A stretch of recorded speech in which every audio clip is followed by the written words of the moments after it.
So this film is, of course, based on a film, which itself is based on a novel. As a director, for reference points, do you like to watch the movie, read the novel to kind of help, or do you think actually in some ways it suits and is more beneficial to you to treat this as a standalone feature and treat David's script as a kind of new entity? It's I feel it's a standalone feature, but obviously there is a cousin of movies that has been done previously, but we adapted it.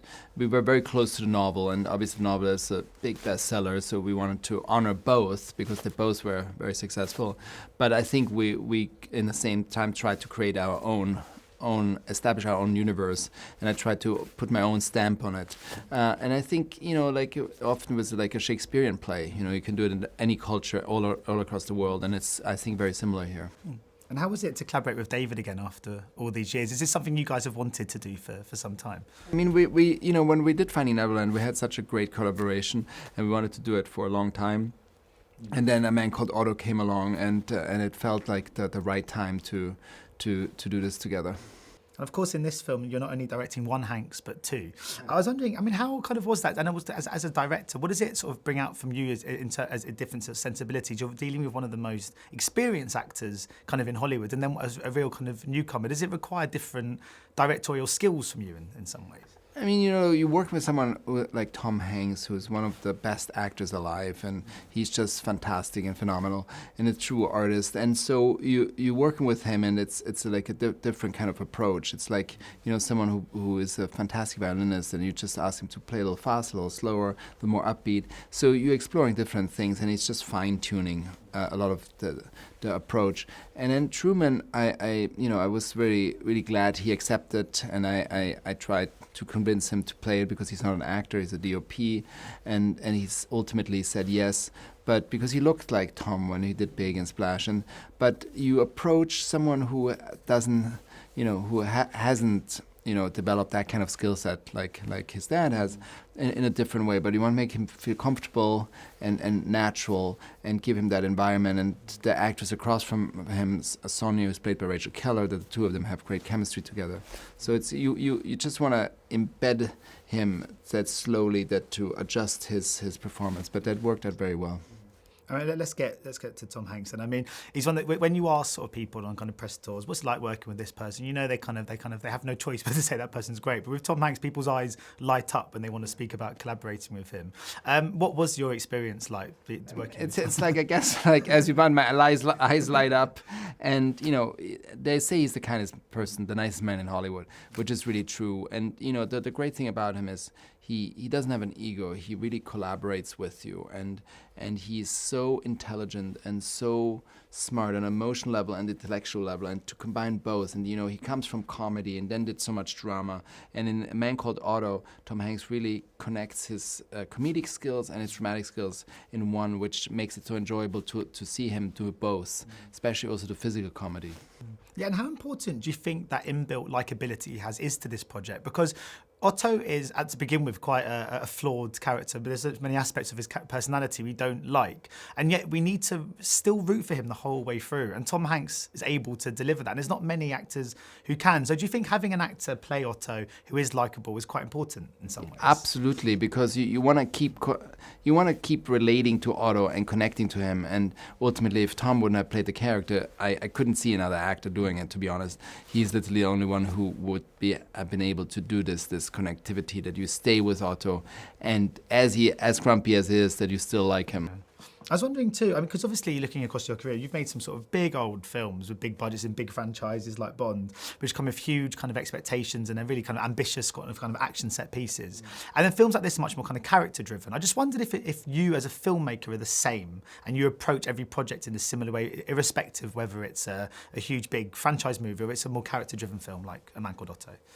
You ultimately, I approach most films like that and make them in the preparation. I really form my vision in the preparation and exactly know what film I'm doing. And that's, for whatever film you do, it's always the same. The beauty about character-driven piece that it's like you can really focus on those characters. On a really big tentpole movie, there's so many set pieces you also have to focus. So it's like you're trying to give those characters these moments to shine, but these set pieces need a lot of preparation and R&D work. I loved seeing a film like this in the cinema. I just wondered, what do you make of the kind of future of films like this? Because I mean, if you think of you as someone who's dipped into like the world of Bond, the franchise movies like that in Marvel, anything to do with Star Wars, they're guaranteed big theatrical releases, they're guaranteed kind of places. I just wondered about, and then you've got kind of art house kind of independent films which work on the kind of festival circuit and kind of might play at some of the independent cinemas, and then you've got this kind of in-between films, and I just wondered about the future and if you're kind of encouraged by the future because of this sort of getting a kind of a good release, or if you're still quite worried about the future of... I mean, I'm always a little worried about the future, especially films like this. But I do feel like a film like A Man Called Otto should be experienced theatrical, because it's like you cry and you laugh all at once, and it's about community, a communal experience, and to experience that at home by yourself isn't as satisfying. And I feel like those kind of films need to get a chance, and hopefully people will go and see this movie, because I'm like, sometimes you get a little bit fatigue of only the tentpole movies or only the small art house movies. Sort of you want to look for these in-between movies and not just watch them on your streaming service. I loved watching it in the cinema yesterday. Yeah, you can see someone here, someone next to me sort of wiping their eye at some point. It's quite, adds to the experience. But you're making, I mean, I was wondering too, because if you look at this film, then obviously White Bird as well, it feels like you're putting films out there at the moment with quite positive, life-affirming messages. Is that a kind of conscious move on your part to tackle films with kind of, positive outlooks like that, or is it just where the wind is taking you? No, it was a conscious move. And I think, for me, it's like examining the human experience. But most of my film have hope. But and that's sort of the message. But those two films I did sort of back to back both have this hopeful, uplifting message. Do you ever feel a responsibility as a filmmaker to tell stories like that, or no? I do, but at the same time, I have learned very early on that, I can't change anybody. I only can change myself.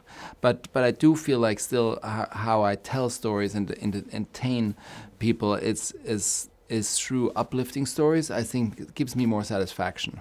Because we often ask people, kind of what do you hope audiences take away from this project? But I'm interested to know, when you make a film like this that has got these good messages, what do you take away from a film like this? I mean, I usually take away that my experience I had with the actors and the group of making the movie, and that experience was very positive. So the whole point for me is like walking away and say, I did the best I could. I really enjoyed the film. I've seen it with an audience now numerous times. I loved how an audience embraces the film. And that makes me feel like sort of warm and cozy inside, because I feel like I have contributed to something that people enjoy. My very final question, because I asked Mariana before this as well, because obviously she plays a good neighbour who takes food round to her neighbour's house. If you had to cook food for a neighbour, what would be your dish? What would be your signature dish that you'd make for them? Because I'm Swiss, I would definitely go with cheese fondue. And I love cheese fondue. But it's hard to bring cheese fondue over to the neighbor, but still that's the dish I would love to share. Yeah, it thickens up quite quickly, doesn't it? That's yes. the problem with cheese fondue. Anyway, thank you so much for your time today, Mark. Thank you so much. Cheers. Thank you. Cheers. Thank you. Thank you. Ladies and gentlemen, you're watching Hey You Guys! Hey You Guys, huh? Hey You Guys. Is that from the Goonies? It is indeed, yeah. Nice. Hey